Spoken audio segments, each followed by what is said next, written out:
Amani ndugu zangu wa Tanzania, amani ndugu zangu watu wa dunia hii. Karibuni sana kwenye channel yetu ya Magala Z channel, inaitwa Magala Z channel. Leo na jambo la muhimu sana nataka nichangie na nyinyi. Nakwenda kuwafungulia siri kubwa ambayo ipo kwenye sheria za ulimwengu. Nakwenda kuwafungulia siri kubwa ambayo ipo kwenye sheria za ulimwengu, siri inayosema namna gani unaweza ukatumia tumbo la uzazi la mama kuweza kufanikisha mambo yote ambayo yanakuletea changamoto mbalimbali. Na kwenda kukufungulia siri nzito ambayo ipo ndani ya sheria za ulimwengu. Siri hii inasema namna gani unaweza ukatumia tumbo la mama, tumbo la uzazi la mama kuweza kufanikisha changamoto zote, kero zote na matatizo yote ambayo wewe unahisi hayatatuki. Ndugu zangu, niko hivi, dunia hii tunayoishi wote wa binadamu hapa inamilikiwa na sheria na kanuni za asili za ulimwengu.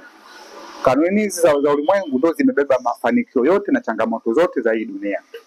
Unaelewa? Kwa hiyo mtu pekee mwenye faida kubwa ni yule anayejua sheria za asili ambazo zipo kwenye ulimwengu namna gani zinafanya kazi.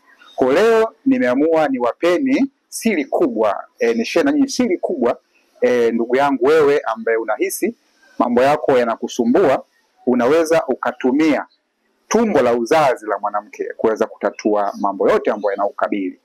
Nitaanza kama ifuatavyo. Iko hivi, najua utakuwa unashangaa nini maana ya tumbo la uzazi la mwanamke. Ndugu yangu, unapoona tumbo la uzazi la mwanamke lenyewe limebeba maarifa makubwa, limebeba nguvu kubwa sana hapa duniani. Tumbo la uzazi la mwanamke unalijua wewe, limebeba vitu vikubwa sana hapa duniani, kwa sababu tumbo la uzazi la mwanamke limeunganishwa moja kwa moja na nishati kubwa sana na nguvu kubwa sana, maana lina umeme mkubwa sana. Tumbo ambalo kiumbe kinakaa ndani yake, kinaishi. Tumbo ambalo limetuzaa watu wote kwenye hii dunia. Tumbo ambalo ndani yake kuna damu ya asili ambayo hutoka kila mwezi, damu ya uzazi, damu kubwa sana hii. Umeelewa? Kwa matumizi ya tumbo hili ambalo limetujaza kwenye hii dunia, kwa matumizi ya tumbo hili ambalo limewazaa watu wote maarufu na ujuae kwenye dunia, manake kama utakuwa una siri hii ya kuweza kutumia energy au nishati au umeme ambao upo ndani ya tumbo la uzazi la mwanamke, ambao ni mali ya sheria za asili, unaweza ukawa ni mtu tofauti kabisa kwenye ulimwengu. Unaelewa? Na ndio maana nitasema tena, kazi ya tumbo la uzazi si tu kuzaa mtoto, bali kila ambacho unachokiona kwenye dunia hii kimeletwa na tumbo la uzazi la mwanamke. Unaelewa? Kwa sababu tumbo la uzazi la mwanamke ndiyo dunia yenyewe ambayo sisi tunaoishi. Tumbo la uzazi la mwanamke limeunganishwa na vitu vikubwa vifuatavyo. Nataka nikwambie leo uweze kujua hii siri kubwa sana.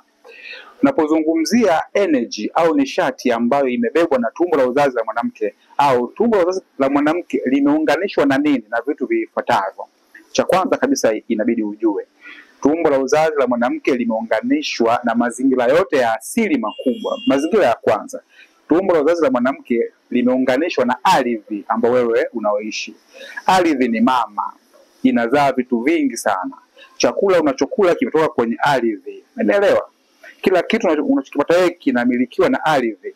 Ardhi ni mwanamke, ardhi ni mama, na hilo ni tumbo la uzazi. Kwa unachokiona kinachofanyika kwenye ardhi ndicho hicho kina uwezo mkubwa wa kufanyika kwa mwanamke. Na ndio maana mimi muumini namba moja wa sheria za asili huwa nawaambiaga watu, mwanamke ni kiumbe mwenye nguvu sana kwenye hii dunia, ila pale tu atapoanza kujua siri kubwa ambayo anaimiliki ndani ya tumbo lake la uzazi. Cha pili ambacho kipo ndani ya tumbo la uzazi, tumbo la uzazi limeunganishwa na nguvu kubwa sana ya maji. Maji, unapojua ya maji ni uhai. Umeelewa?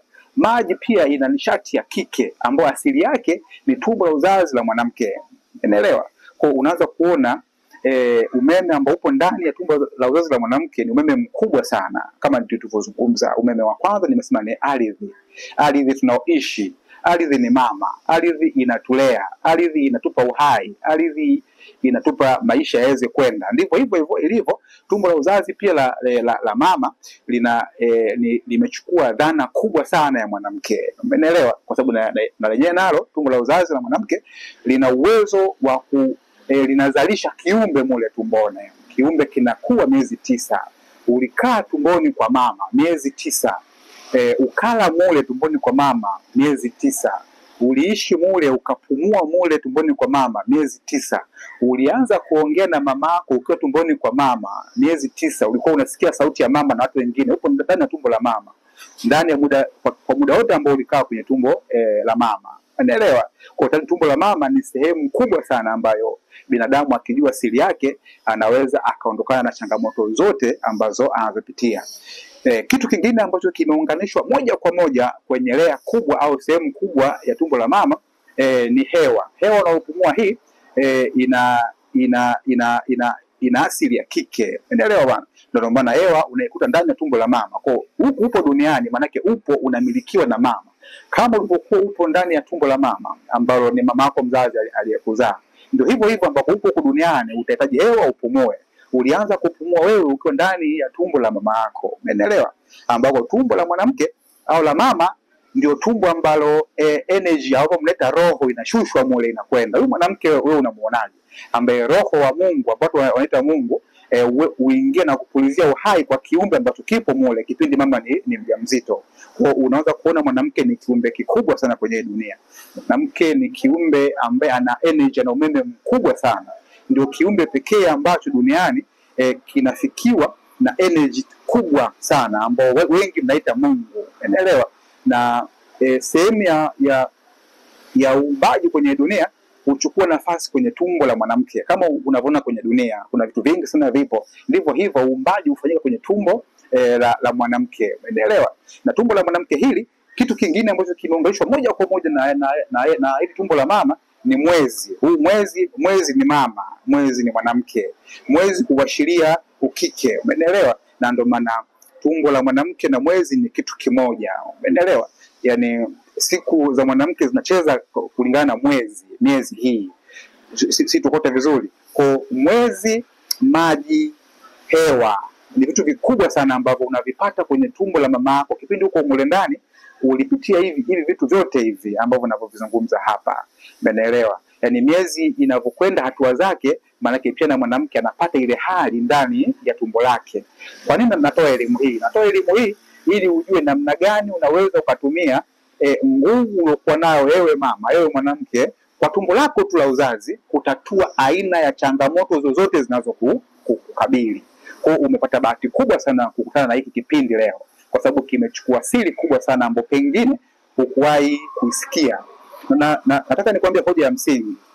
Nguvu za mwanamke, nguvu za mama zipo kwenye tumbo la uzazi, ambao ndo uumbaji huchukua nafasi, ambao ndo kila kitu tunachokuona kwenye dunia asili yake ni tumbo la mwanamke. Unaelewa? Lakini nguvu za mwanaume zipo kichwani, ambao ni jua. Unaelewa? Yaani mwanaume hutumia kichwa kuendesha maisha yake, mbinu zake na kila kitu. Umeelewa? Ambao ziko juu kichwani, lakini nguvu za mwanamke ziko chini kwenye tumbo lake la uzazi, ambaye yeye ndo kachukua nafasi kubwa sana. Sasa nataka nikupe siri kubwa au tabia kubwa au sifa kubwa la tumbo la uzazi la mama. Cha kwanza, kwenye tumbo la uzazi la mama ndio sehemu ambayo imebeba upendo mkubwa sana. Kuna upendo mkubwa sana kwenye tumbo la uzazi la mama, upendo wa ndani unaopata kwenye tumbo la mama. Kwa nini? Kwa sababu wewe hukua chochote kwenye dunia, mwili wako ulitengenezwa kule kwa upendo mkubwa sana.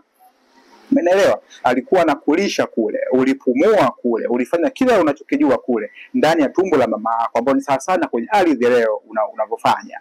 Umeelewa? Kuna upendo wa ndani sana. Cha pili, ndani ya tumbo la mwanamke nilisema kuna upendo. Cha pili, kuna amani ya ndani kabisa. Kila kiumbe ambaye alipitia kwenye tumbo la mwanamke aliwahi kuishi maisha ya amani kabisa ndani ya tumbo la mwanamke. Nazungumzia amani ya ndani kubwa sana, amani ambayo haihusiani na kitu chochote cha nje. Huko ndani unaishi kwenye tumbo la mamako, una amani ya kudumu, ulikuwa una upendo wa kudumu, ulikuwa una furaha ya ndani Ndio sifa ya mwanamke hii. Kwa mwanamke hubebwa na nguvu ya upendo wa ndani, amani ya ndani, furaha ya ndani na ufahamu mkubwa kwenye ulimwengu. Lakini mwanaume yeye hutumia kichwa kwenye kuamua mambo yake. Ndio maana kuna mwanaume ana asili ya kuwa na vitu vifuatavyo. Ana asili ya kuwa na tamaa, maana ndio asili ya kichwa. Ana asili ya kuwa na hofu, ana asili ya kuwa na matamanio, ana asili ya kuwa na kiburi, ana asili ya kuwa na kijeuri. Kwa nini? Kwa sababu asili yeye hutumia kichwa. Nguvu za mwanaume zipo kwenye kichwa na nguvu za mwanamke zipo kwenye tumbo la uzazi la mwanamke, ambao watu wote tumepitia huku. Na ndio maana nilisema hapo mwanzo, tumbo la mwanamke imekuwa ni kiwanda. Mwanaume unaenda kuweka mbegu ambapo huna sehemu yoyote ya kuweza kuzalisha kitu, ila mwanamke ile mbegu unaomwekea tumboni yeye anaibadilisha inakuwa kiumbe hai. Umeelewa? Kwa ni kiwanda cha uzalishaji, kiwanda cha uumbaji. Kwa energy ya tumbo la uzazi la mwanamke ni energy kubwa sana, ambayo ina siri kubwa sana. Watu wachache ambao waligundua hii siri wanaitumia sana na wamefanikiwa kweli kweli. Energy ya tumbo la uzazi la mwanamke ambayo imebeba siri kubwa ya uumbaji. Sasa kitu kinachoumba duniani ukikitumia energy yake katika maisha ya kawaida, una uwezo wa kuumba chochote kwenye dunia. Hii ni siri ya sheria za ulimwengu. Umeelewa? Nitarudia. Tumbo la uzazi kwa sababu lina uwezo mkubwa wa kuumba uhai wa binadamu ukiwa huko tumboni. Maana yake pia ukitumia energy au nishati ya tumbo la mwanamke duniani, una uwezo wa kuumba kitu chochote hapa duniani. Kitu chochote hapa duniani. Nilisema mwanzo kipindi naongea kwamba tumbo la uzazi la mwanamke si tu linatoa binadamu, bali kila kitu unachokiona duniani kina asili ya kuumbwa na mwanamke. Chochote kile unachokiona, kiwe kiumbe hai au sio kiumbe hai. Ni elimu pana sana hii. Leo tu nimechagua kukupa kidogo namna gani nguvu kubwa ambayo mwanamke anayo kupitia tumbo lake la uzazi. Na ndio maana kila mwezi mwanamke anapitia hatua ya damu ya uumbaji, damu safi, damu sahihi, damu ambayo sisi wote ilitutengeneza.